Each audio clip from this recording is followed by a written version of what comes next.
श्री राधे। जागरण 20 नवंबर 2021। कृषि कानूनों की वापसी, गति 120 शब्द प्रति मिनट।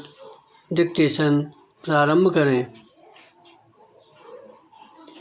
तीनों कृषि कानूनों को वापस लेने की घोषणा करते समय प्रधानमंत्री ने जिस तरह यह कहा कि शायद हमारी तपस्या में कुछ कमी रह गई होगी, जिसके कारण दिए के प्रकाश जैसा सत्य हम कुछ किसानों को समझ में नहीं आए, उससे यही स्पष्ट होता है कि यह मजबूरी में लिया गया फैसला है। इस फैसले ने फिर यह साबित किया कि लोकतंत्र में सही फैसले लेना और लागू करना कितना मुश्किल होता है। इससे अधिक दुर्भाग्य की बात और कोई नहीं कि जो फैसला किसानों के हित में था और जिससे उनकी तमाम समस्याएं दूर हो सकती थीं, उसे संकीर्ण राजनीतिक कारणों से उन दलों ने भी किसान विरोधी करार दिया जो एक समय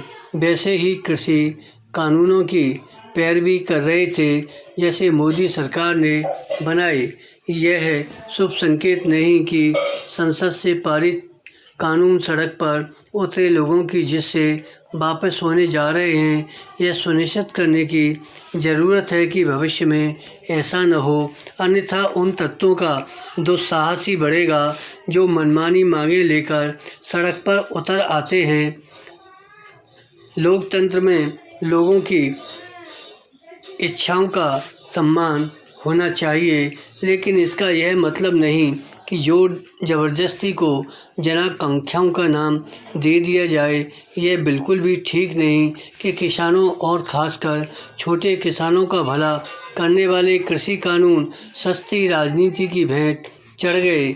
इन कानूनों की वापसी किसानों की जीत नहीं, एक तरह से उनकी हार है, क्योंकि वे जहां जिस हाल में थे वहीं खड़े दिखने लगे।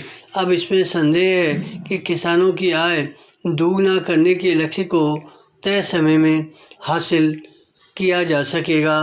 पैरा कृषि कानूनों की वापसी के अप्रत्याशित फैसले को भले ही आगामी विधानसभाओं से जोड़कर देखा जा रहा हो, लेकिन लगता यही है इसके मूल में उन तत्वों की सक्रियता भी एक बड़ा कारण रही जो कृषि कानून विरोधी आंदोलन में सक्रिय होकर कानून एवं व्यवस्था के लिए चुनौती बन रहे थे।